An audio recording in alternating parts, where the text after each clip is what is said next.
We're live. Welcome back to the Lost Together podcast. I'm Joe, and I'm very sorry. All right, so I want to do a little bit of explainer about this episode, which is about Lost Season 3, Episode 14, Expose. And as you will be able to see, if for whatever reason this is the first time you are visiting our channel, in the video immediately preceding this, we talk about Expose. Let me give you a little bit of backstory about what happened here. A bunch of stuff happened here, and there is a bunch to explain. So, I mentioned in the last episode that one of the reasons that we had such a delay is that Morgan was very ill. So she'd gotten, we don't know if it was the flu or, COVID. It wasn't COVID. I tested negative for COVID. So. I've never tested positive for COVID, but I have been. You absolutely have had it. I have been sick right during the pandemic. Absolutely have had it. But never tested positive. But she was super sick. She had a super high fever, and she just really wasn't feeling well. For like days. And so part of her journey there was for the first time ever to take NyQuil. Now, Morgan comes from a family that for whatever reason has just decided that like they don't take medicine straight off. Like they just don't, like I had one of the first disagreements I ever had with my mother-in-law was over whether or not it made sense to take Tylenol when you have a headache, right?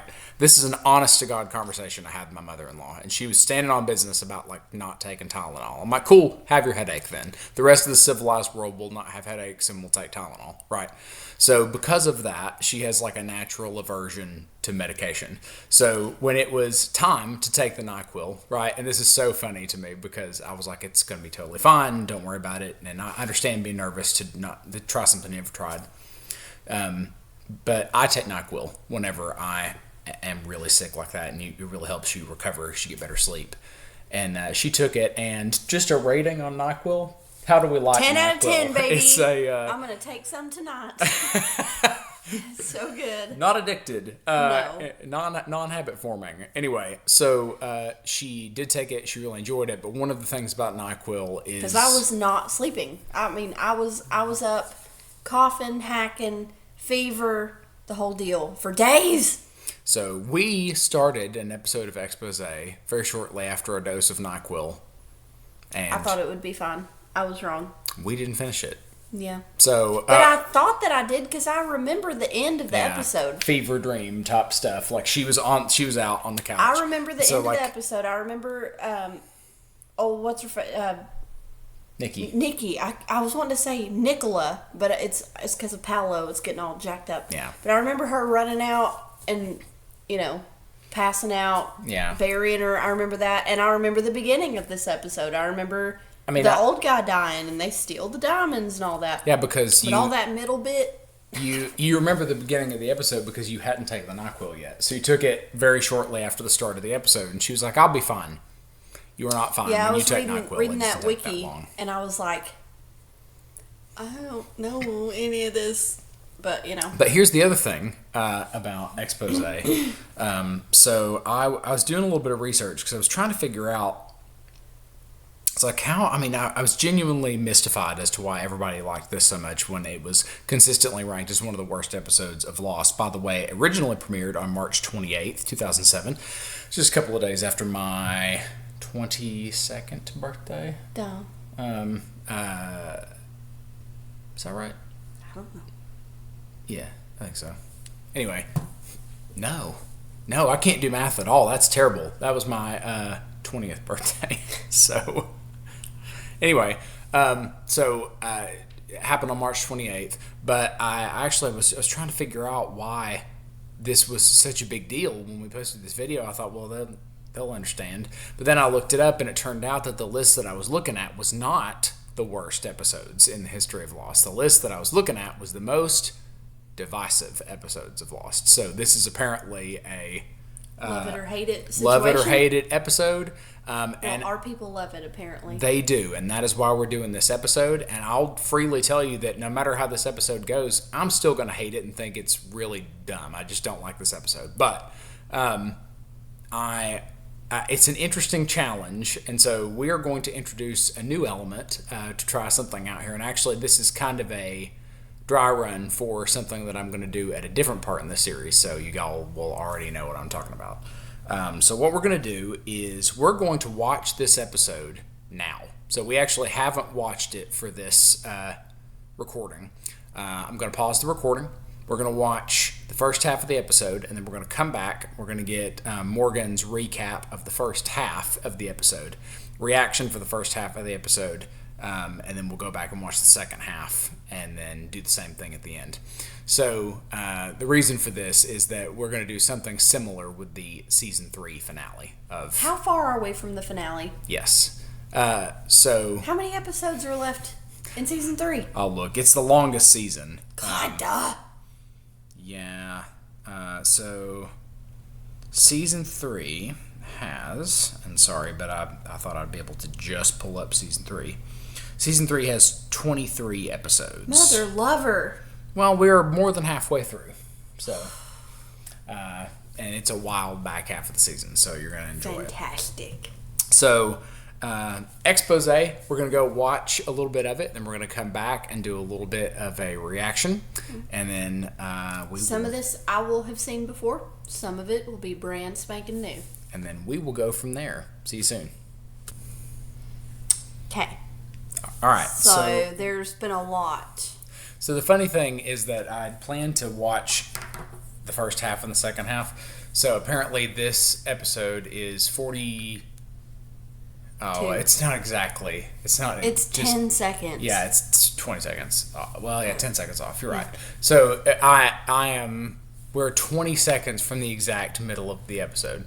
So we're gonna do a little recap and then a little bit of a reaction, and then we will move forward and watch the rest of it. Yeah. So I don't remember literally any of this at all. Okay. So we'll start there. I do remember the beginning where, Nikki is the stripper who's actually like the crime solver, and her tagline is Razzle Dazzle. And her name's Corvette. Well, her stripper name is Corvette. Who knows what her actual, whatever. But anyway, yeah, Razzle Dazzle. Ooh, it's so lame. So, she's sleeping with the old guy, the producer. Paolo poisons him. They steal the diamonds.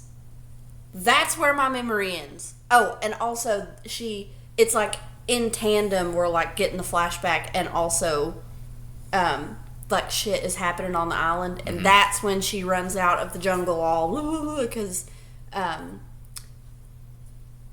Sawyer and Hugo are playing ping pong. Yeah. She runs out and she's like, and then passes out with her eyes open, dead. So yeah, that's where my memory ends. I am loving watching all the stuff that I've already seen through a different set of eyes. The pilot was a mega expensive episode because of the plane crash, and they had to recreate a bunch of that for this episode. Well, so they didn't like film the parts of expose while they had all that shit out on the beach? No. Oh, they did a good job putting it back together. Yeah, they were probably able to splice some of it, but not all of it. I mean, there were, like, we see, before we get to the plane crash, Paolo and Nikki are in the airport, and, they're like, oh, we did it. They're, like, reading the news article about how the old guy died or whatever of heart failure, which, by the way, I have witnessed with my own eyeballs somebody having a heart attack. That was not my experience. That guy just went, ugh, and then... Well, I even wrote, the death is suspiciously quick. Yeah, he's like, ugh, and that's it. Yeah, it's like a Monty Python death or something. Yeah, it's like... That was not my experience with a heart attack. That shit was scary, and it went on forever, and it was not quiet. No. I didn't have a heart attack. I saw somebody else have a heart attack. My dad had a widowmaker heart attack. It took him like 2 days to have it. You stumbled all over that. A widowmaker heart attack. That's how you said it. Either way, it took 2 days. Yeah. So it's not quick like that. Yeah, it's not. And then, but anyway, so they're in the airport all lovey-dovey, and you just hear like, oh my God, there's nothing in first class, and there's no seats. And blah, blah, blah. Shannon and Boone, and she comes squalling all through there, hollering at Boone, and Boone comes up to the table that Nikki and Paolo are at, and he's like, hey, can I have this chair? Paolo's like, yeah, dude. And it looks like Boone has a huge bruise on his face. Didn't he get his ass whooped by Shannon's boyfriend? Yes. Okay, so he has a huge bruise all right here. Yeah. So she's like, fuck it, let's go. So they walk off, and then Nikki's like, promise me that we won't end up like them. The irony, dude. You're about to be in the same boat. Plane. So, yeah, I mean, the plane crashes. We're back in the chaos. Boone's looking for the pin. That guy gets sucked up into the turbine, and Locke's like, get away, get away, get away.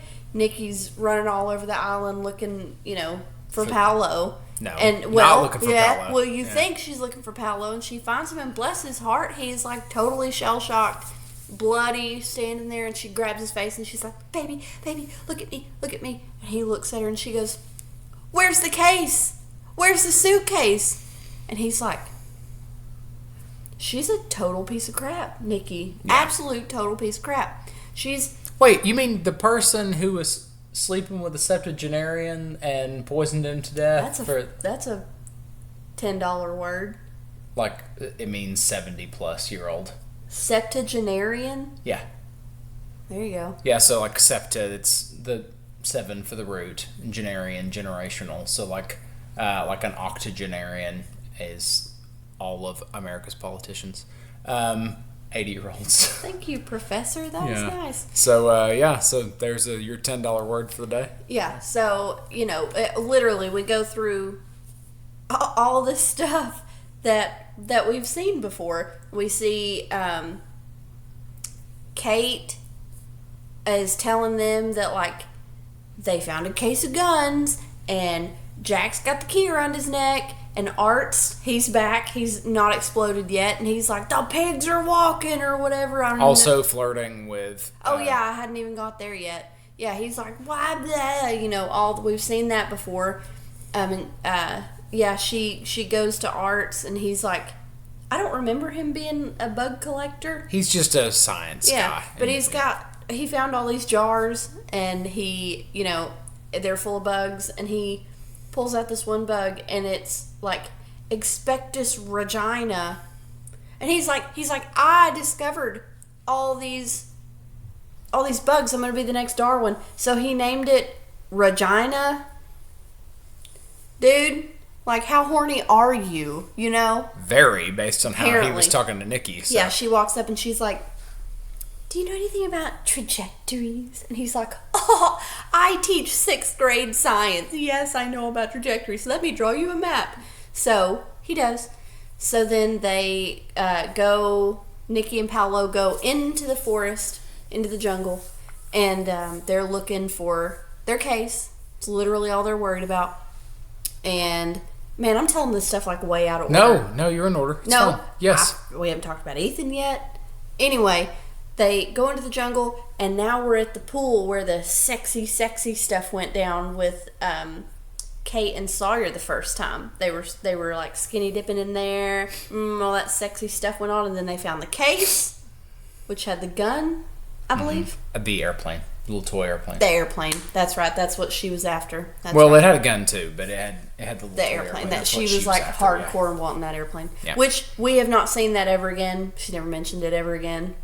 The whole episode where they explained like how the ex-boyfriend, it was her, it was his. Yes, I know, but she got it back, and like we've never seen her like it was just touching it, playing, nothing. Anyway, well, she's dealing with the Jack and Sawyer stuff right now, so she's probably it was good when I forgot that this line was said, I guess, but when Kate is telling Shannon and Art and Nikki and Paolo about the guns that they found.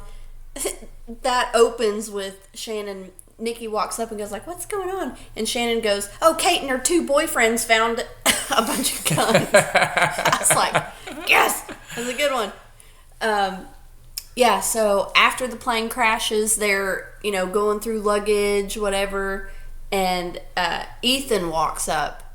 And he's like, he's got a nice crispy little sweatshirt on. And he walks up and he's like, hey, did you guys lose your luggage? Good one, loser. Yeah, they lost their luggage, dude. So he's like, if you're looking for clothes, I can help you get some. And he was like, oh yeah, and the plane broke in half, like, over the island, so if you are looking for something, could be out there. And Paolo's like, in the jungle? There's a dinosaur out there. And Nikki's like, it's not Jurassic Park, it's the freaking South Pacific. So, she knows everything, apparently. She's like, OMG, chill out. Yeah, yeah, I heard that dinosaur turbine monster or whatever. So, that happens. What else? Oh, on their way to the sexy pool, they find the plane with Echo's brother in it. Mm-hmm. They find the hatch. And Nikki's such a bitch. Paolo's like trying to open it. They do open it. And Nikki's like, oh, did our bag of diamonds fall out of the sky and then go into that hatch and then close the door behind it? I don't think so. She like slams it and walks off. She says a funnier thing than that. Which thing? She says, don't want to climb up to a plane, but now you want to climb down a ladder into a dark tunnel. Now, that is funny because that is, I think, the writers making fun of themselves for some logical inconsistencies in the story. Because Locke did not want to climb into the plane, but he did want to climb down into that dark hole. Yes, he did. So they are making fun of their own writing of Locke because it doesn't really make sense. Like, I mean, find no, at the time his legs weren't working. But he did not desire to actually climb up in that plane. He was super scared in that moment. Because he knew it was going to fall. He knew it was not safe. So he was like, go, Moon. But I just thought it was funny that they wrote that because they didn't have to. So they're just making fun of themselves, I think. But anyway, and yeah, she's kind of terrible about she's a biatch. Yeah. For real. So, that's all flashback stuff. On the island, it's, Jack, Charlie, Jen, kind of. Not Jack. I do that every time. Oh, we did get to experience Jack, like, stepping up. Live together, die alone. Yeah, live together, die alone. This is every man for himself thing's not going to work. You go, Jack. You go. But anyway, so in real time, they're trying to figure out what to do with Nikki and Paolo. What happened to him? They find Paolo out in the forest. His pants are undone. His shoes in a tree. What the hell? They, drag him back. Take him to the graveyard because they're going to bury him. And they're, kind of talking, and Hurley's like, Locke said when Echo died, he said that you're next, and Nikki and Paolo were with him, so, like, that's what he meant. And Sawyer's like, dude, shut up. Like, he meant, like, all of us are next. And Hurley was like, well, that's not helpful. And, when they find Paolo, Sawyer is seeing something out there. I don't know what he saw. Maybe he found the diamonds. I don't know, but Hurley's like, you see something, dude? And he's like, nothing. Stop it. And then are we still doing all this shit? All this Mr. Mysterious? Yes, he's a con artist. So lame. They go back to Nikki and Paolo's camp, and they find a walkie-talkie in the briefcase, or in the suitcase, whatever. And Sawyer's like, oh, this is just like the ones the others had on their waistband. And Charlie's like, well, how did Nikki and Paolo get it? Oh, that was Australian. That wasn't good. Anyway, Sawyer very confidently says, I'll tell you how. They're working with the others. And then he dumps the water out because yeah. And Jen's about to drink it. Jen's about to drink it, and Jen thinks it's a monster out there. And Hurley's like, dude, you're like washing away the evidence. You're ruining the crime scene.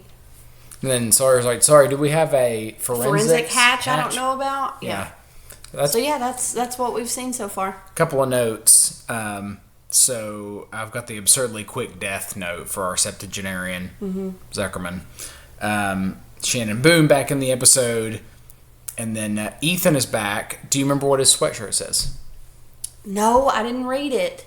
What does it say? Shiz? No, it says Wisconsin. Wisconsin. Mm-hmm. Well, Omaha's in Nebraska, and that's the whole Henry Gale, Wizard of Oz. Yeah, but where's Henry Gale from? Wisconsin? No. I don't know. Henry Gale in Lost. Where was he from?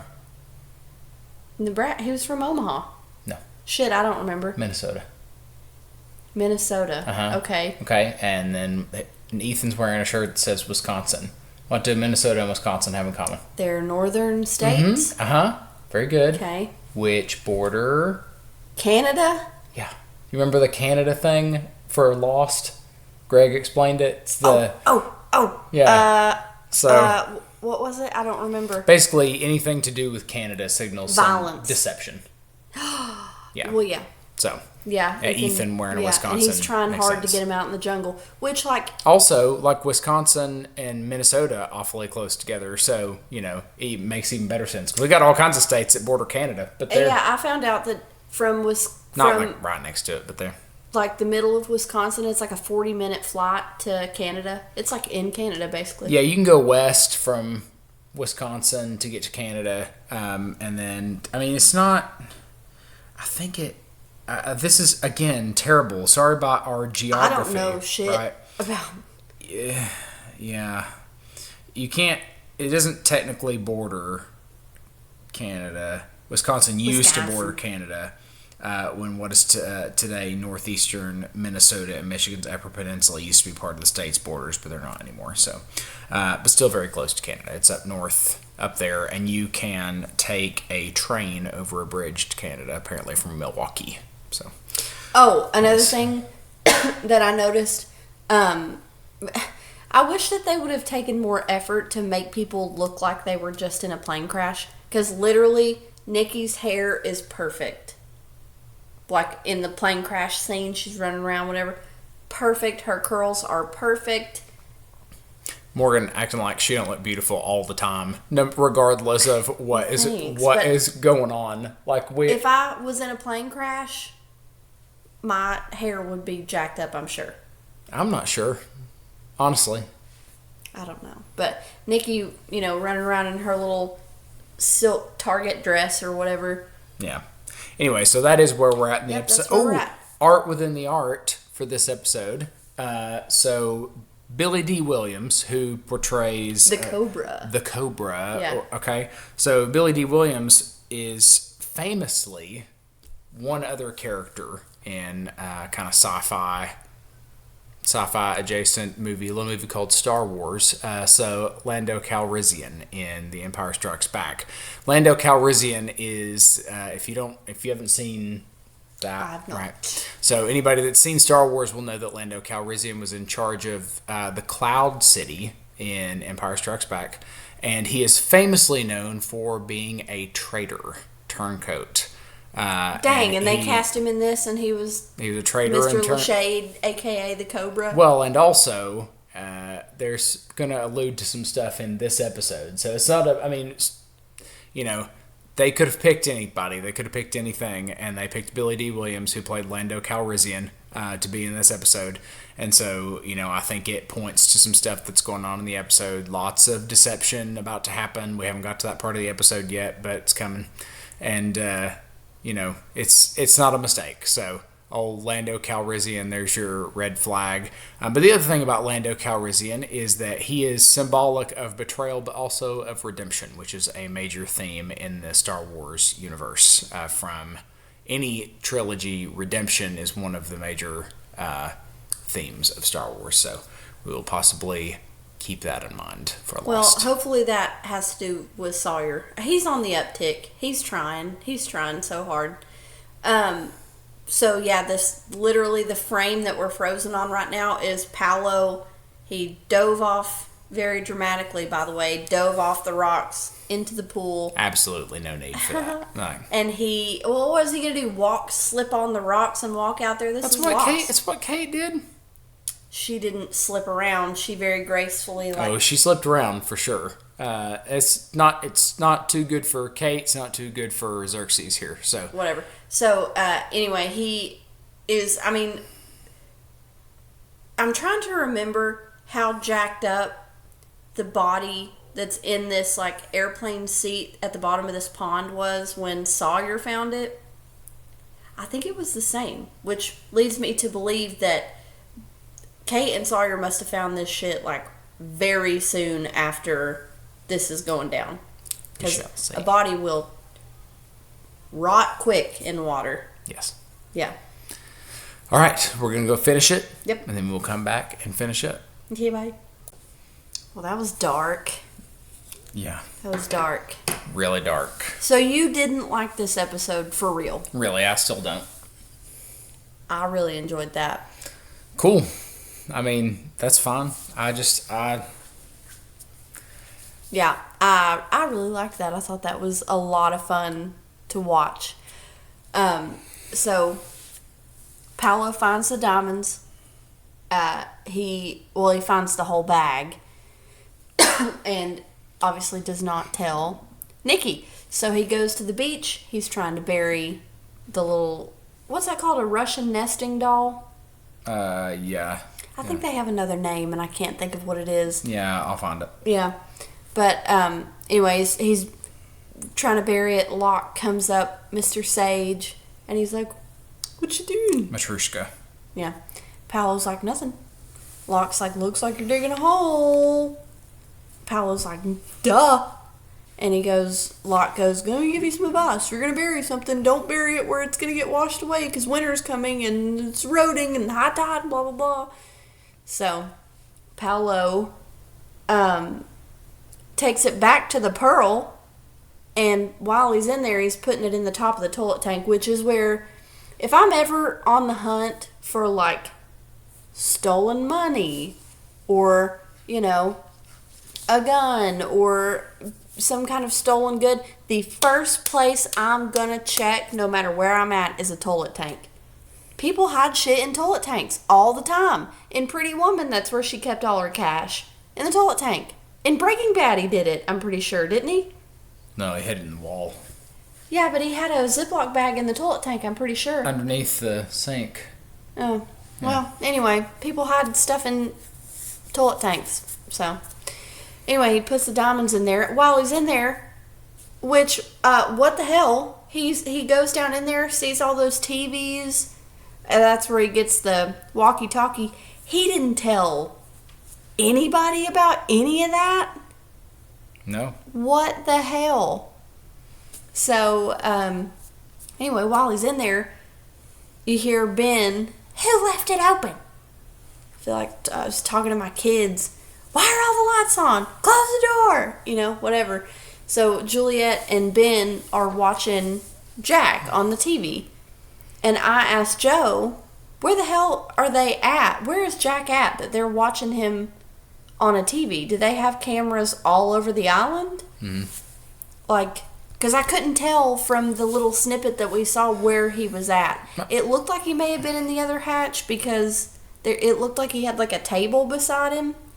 Well, don't forget that they've got cameras like on that supersonic fence or whatever. Like they're all over the place. Yeah. So anyway, and Juliet's like, "Oh, he's cute. That's Shepard?" And Ben's like, "Yeah." And she goes, "How are you going to get him to do the surgery?" And Ben goes, "Oh, don't worry about that. I'll convince him to do it." And she goes, "How?" And Ben goes, "Same way I get anybody to do anything. I'll figure out what he's emotionally invested in and I'll exploit it." At least he's honest. Which he says to Juliet, who he has done that too. Yeah. And will continue to do that too because that's what he does. So, Paolo's hid the diamonds in there. And then we see a moment we've experienced before.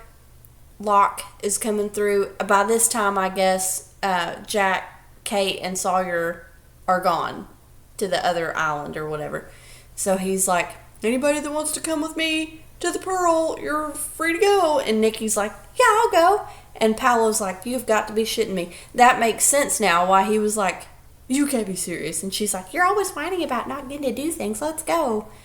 So they go to the Pearl, and he gets the diamonds out and puts them on his weenie. You've been running around this whole time with diamonds on your weenie? That tells me either he's worn the same underwear for all that time, and he's not getting laid because she would have seen all that. Yeah, or he's just not changing in front of her, period, ever. Which, whatever.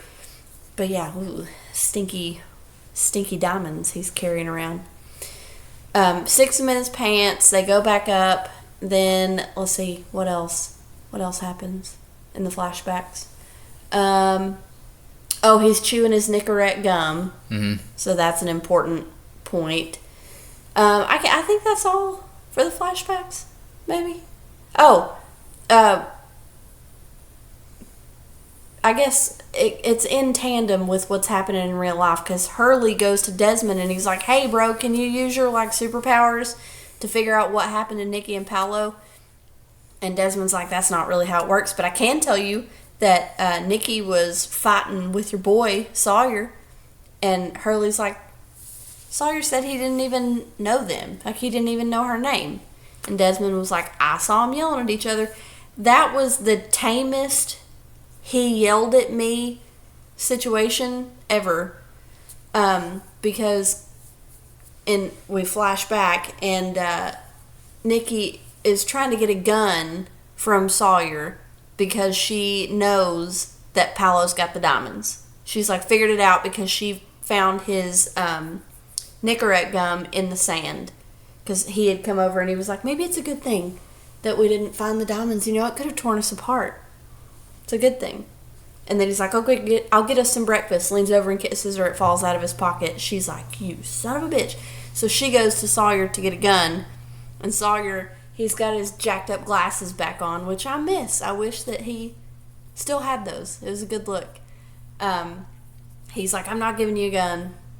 And she's like, "F you." And he goes, "Who the hell are you?" Because, that's the whole thing. It's so funny because they've been there. They've been in the middle of everything the whole time. And we just never noticed them. Yeah. It's very funny. So, let's see. Nikki, she takes Paolo out to the forest, and she's like, "Hey, I found the diamonds." And Paolo's like, "Where?" And she goes, "Right here. Give them to me." And he's like, "I don't know what you're talking about." So she takes that Medusa spider, throws it on him, bites him on the neck immediately, and she's like, "You're going to be paralyzed for 8 hours," and blah, blah, blah. Which, that looks like a riding spider to me, and they're poison. They're not poisonous. We'll get to it. Yeah, riding spiders are harmless babies. They're really cool. They are abundant in Tennessee. Yes, they are, and they're really awesome. And the old wives' tale is, if you see your name or the name of somebody that you know in the web, they're gonna die. Yeah. So, I guess maybe that's why they picked that spider.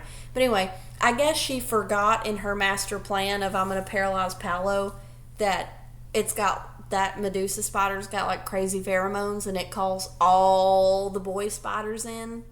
Yep. Guess she forgot about that little detail, because that's how she got bit. It's her own fault. And she did find his weenie diamonds, and she buried them. And that's what Sawyer saw. He didn't know it was diamonds, but he saw the fresh dirt, and he saw, all the dirt under her nails. He was like, "Oh yeah, she's burying something." So he went and found the diamonds. They're Sawyer and Charlie and Hurley, and I guess kind of son, are kind of tasked with digging the graves. So they're all kind of in and out or whatever. And Charlie just has a moment of crisis of conscience. Yeah, crisis of conscience. Thank you. And tells son that it was actually him and Sawyer that kidnapped her, not the others. Good for you, Charlie. This is what I was mentioning in the first part of the video, where Lando Calrissian in Star Wars is representative of redemption. Mm-hmm. And so this is the beginning of Charlie's redemption arc. So he's got to atone for some bad stuff that he did, because part of redemption in literature is redemption does not happen without atonement. So in terms of a literary trope, if you're going to redeem a character who seems irredeemable, and Charlie seems irredeemable to me, he sucks. But they have to atone for their sins, so to speak. So this was, I think, the writer's opportunity to give Charlie the ability to atone. And so it's there's several characters who are going to begin redemption arcs in this part of the series. So Charlie right here begins his redemption arc, and so that's why I think the Billy Dee Williams thing is not a mistake. So Yeah. So later, Sawyer is the only one digging the grave, and Sun comes up and she's like, Charlie told me it was your idea to kidnap me. And the first thing that Sawyer says isn't, I'm sorry, like, oh shit, nothing. He says, you gonna tell Jen? Because that's his buddy. They're buddies now. And she real cold and cool goes, no. He's like, why not? And she says, because then we'd have to dig another grave. Cold-blooded. And she's right. And he knows it. So she smacks the piss out of him and walks off. So I guess that's out there now.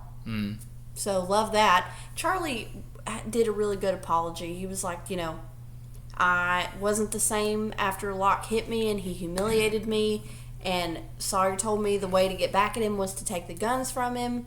And so we had to make it look like the others, and I did not mean to hurt you. And it was so earnest. It was an earnest apology. So I hope that Sun can move past it. I don't know. Probably not. She seems like she might hold a grudge a little bit. well, she's mafia daughter, so Yeah, but she rejected that life. She wasn't in the spent the money though. So Well, yeah, you would. yeah, so you can't. That doesn't count as rejecting that life if you. Well, she didn't take part. Spoils of it. Whatever. Anyway, so they are getting ready to bury Nikki and Paolo.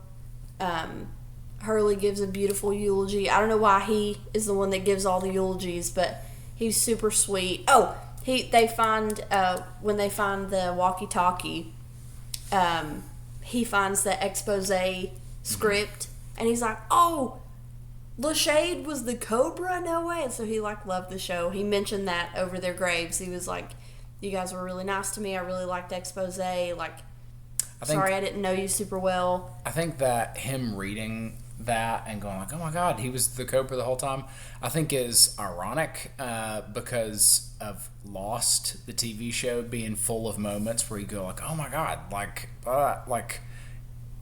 I think that that probably was intentional also. Yeah. A stand-in for the audience, basically. Yeah. So, everybody, Charlie does one shovel full of sand and then leaves. Everybody leaves. And Sawyer and Hurley are, Sawyer pours the diamonds over him and says rest in peace or whatever. And then he tells Nikki the last thing that she said to him, which was thanks for nothing. And they're shoveling the dirt or whatever. And then right before the dirt hits her face, her eyes open. And you're telling me that they didn't see her eyes open? They weren't covered. They covered everybody else that they buried with a sheet or a shroud. It's just meant to add some... Yeah, it was dark. That was a dark, dark thing. I feel like I'm forgetting something. No, that's the end. No, there was something else I wanted to say, and now I can't think of what it is. Maybe it'll come up. Yeah. So, the riding spider. So, before I get to riding spider, because I kind of want to end on that for the analysis, but another thing that I forgot in the first section, which I think is really funny, because I was a big pro wrestling fan at the time that this show was out, and so it's really funny that Sawyer is referring to people as jabronis in this. I've only heard it as jabroni. That's because it's jabroni, right? Isn't that an Italian thing? It's The Rock popularized it on WWE at the time. He used to say... He is not Italian. No, he is Samoan. Yeah. But they would... he would call, his enemies jabronis. And, it was a very popular thing at the time for him to call people jabroni. And, anybody who was watching wrestling at that time would have seen The Rock, cocking his eyebrow and saying, "Jabroni, check yourself, you don't know me." That was a whole thing. And so there's no way that wasn't intentional for them to have him say jaboni, which is ridiculous. It's a softened form of that word. So I'm not sure. I don't know the significance of that, but it needs to be mentioned because it was. I remember what it was. Hurley straight up calls Sawyer out on the line. He's like, "Give me the gun," and Sawyer is like, and he takes the clip out, and he's like, "It's not even loaded," and Hurley's like, "Oh, well then how are you going to do a perimeter sweep?" And he's like, "Stop lying. Like, I know you know Nikki." Like, in front of everybody. He did it in front of everybody. So then Sawyer had to come out and tell the story of how she wanted the gun and blah, blah, blah, all that stuff. But I was like, good for you, Hurley. Another beginning of a redemption arc, which will begin in the next episode for Sawyer. Yay! So the riding spider. Mm-hmm. So riding spider is very, very common here. They are everywhere. Mm-hmm. I actually haven't seen one in a really long time. Well, we don't live in a particularly wooded area, but if you're around trees anywhere, and they mate around football season when that kicks off, so around August, you can see them. I mean, if there's a tree somewhere, you're going to see a riding spider. And actually, one of the really great things about riding spiders that I like is if they happen to be like on your back porch or something, so my grill's back there, if there's a riding spider, it's staying back there. Mm-hmm. Because we get terrible mosquitoes and stuff in Tennessee. Like, they are everywhere. Not if there's a riding spider, though. And I am not a biologist or anything, right? But, I mean, she'll tell you, like, our mosquitoes are ridiculous. Like, when because it gets blistering here. You wouldn't think that it would get as hot as it does here, but we have people move to Tennessee all the time, and they comment on the humidity. I was going to say, it's not the heat, it's the humidity. So, man, I've heard that 2 million times. It's true. But if there's a riding spider nearby, there aren't mosquitoes. So and they're beautiful. It's like mosquitoes just know or something that there is a riding. It's sort of like, pass, right? Just going to stay away. Well, they're like the size of a small dog. They're huge. They are massive, right? And when you see them, they don't really move that much. They pretty much just sit in their web. They don't really move, and they're beautiful, and they're huge, and they're so cool. Yeah, but that's if we had one, I would feed it. So I would throw stuff in its web. We got a snail to take care of. We don't need a freaking spider at this point. Well, he'd live outside. Yeah, so... Yeah, there's a pet snail in this house, but I'm not going to go into that. But we do have a pet snail. Yeah, our middle daughter has a pet snail. Yeah. Anyway, so other thing about a riding spider, though, this is going to be my last art within the art. So riding spider popularized in the children's novel Charlotte's Web. All right, the main theme of Charlotte's Web? Lies, isn't it? Life and death. So, yeah. Yeah, so life and death, main theme of Charlotte's Web.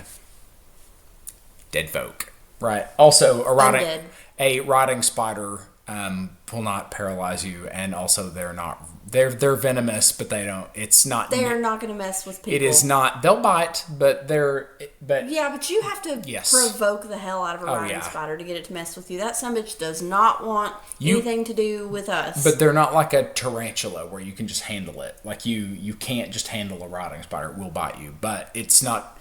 It's not like we also have brown recluses here. Now, I know I'm talking to a lot of Australians, so none of this will be impressive to you. No.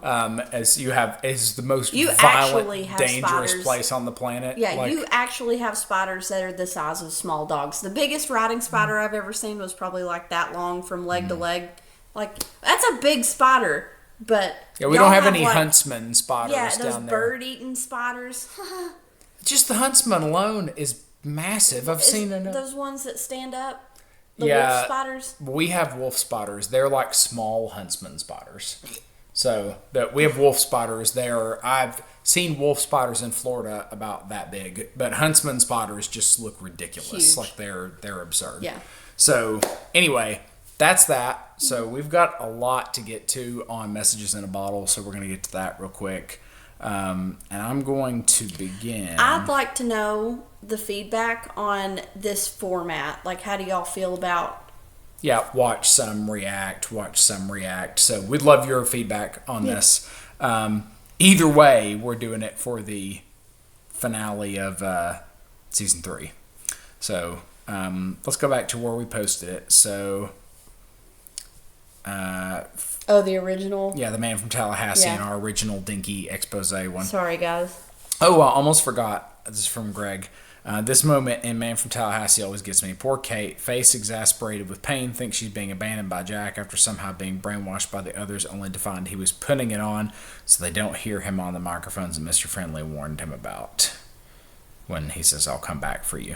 Mm-hmm. Kira says, finally got around to listening to the whole thing, and as usual, great job with the Man from Tallahassee. Love seeing your beaming smiles and excellent insights. Though I can't hide my sadness over expose. Remedied. Yeah, hopefully. I thought your coverage of this episode might be the highlight of the season, but it was not to be. I genuinely don't understand any hate for this episode, but okay. I agree. I agree with you now that I've seen it and I'm not deluded in a NyQuil trance or whatever. What I won't move on from, however, Mr. Green, I see the gif already, is you saying Nestor Carbonell is best looking guy on Lost. He's handsome, but best looking. Seriously. Sawyer judges you. Here's the thing. This is what I'm going to tell you, and I'm not even going to be moved on this. Part of the reason that so many women find Sawyer so attractive is the character, not just his looks. So yeah, I mean that's part of it. But yeah, he's like also just a good-looking dude. Yeah, he's a good-looking dude, but he's also a garbage piece of shit, man, and that's why people like him, and that's why women like him in this episode. I will tell you, I don't like his. People they do things that give you the ick. Mm-hmm. Jack face gives me the ick. Mm-hmm.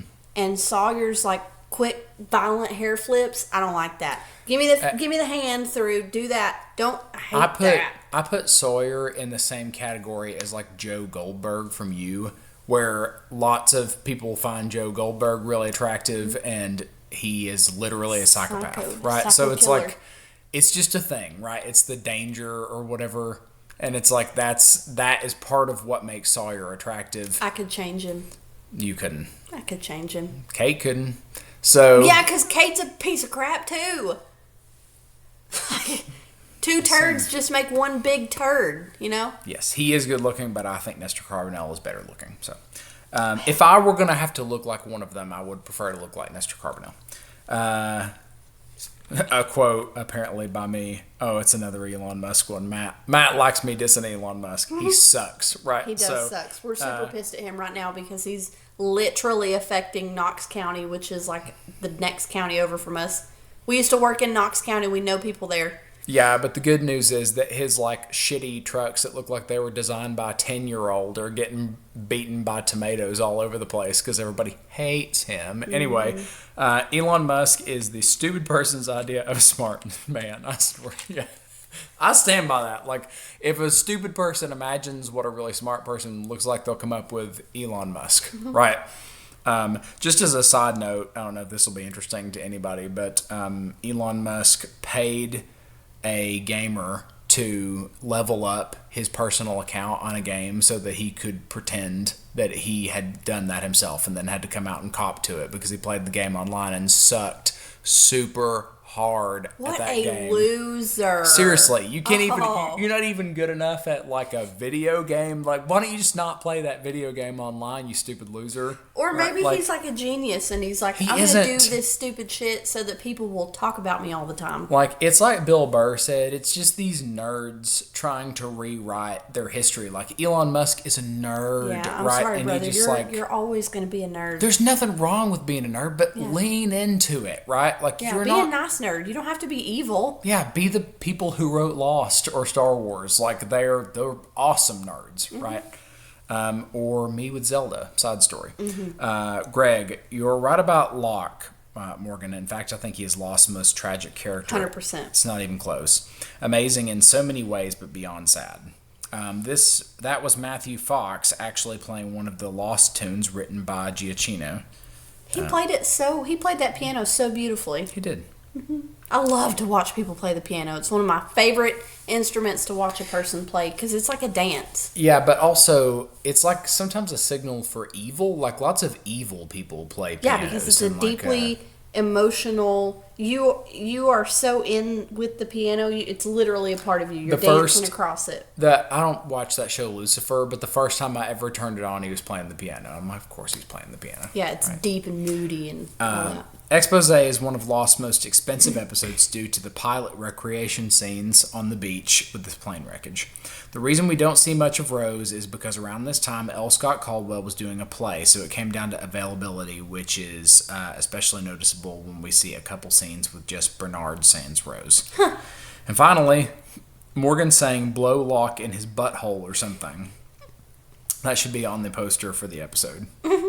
Though let's just hope no one in the porn industry sees it and gets ideas. Matt adds, what a moment. Rousseau seeing her grown-up daughter for the first time in 16 years. And what else could you do but stand there and cry? Just like she did. It's so hard. And then Greg does not want me to read that out. Okay. So I added a couple of yesterday. Due to very popular demand, not only are we going to redo our reaction to Expose, but it will be greatly expanded with an added new element. Interested to hear what you think. Not sure what day that week it'll happen, blah, blah, blah. So Matt responded, well, this is very surprising, delightful news. I hope it involves a rewatch. Reappreciation, given Morgan said she couldn't remember much from the episode. Can't wait.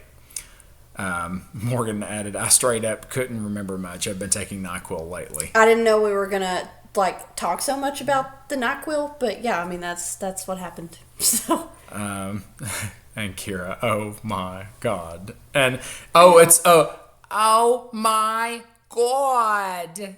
It's from Friends. Yeah. Oh, the shitty girlfriend, Chandler's shitty girlfriend. Yeah, Chandler. Yeah. Janet. So, anyway, well, hope you guys liked this and feel better about it. We are hoping to do another episode pretty quick. So we're getting marginally more free time over the next couple of days. Hopefully, I don't know why you said that out loud. It's fine. God.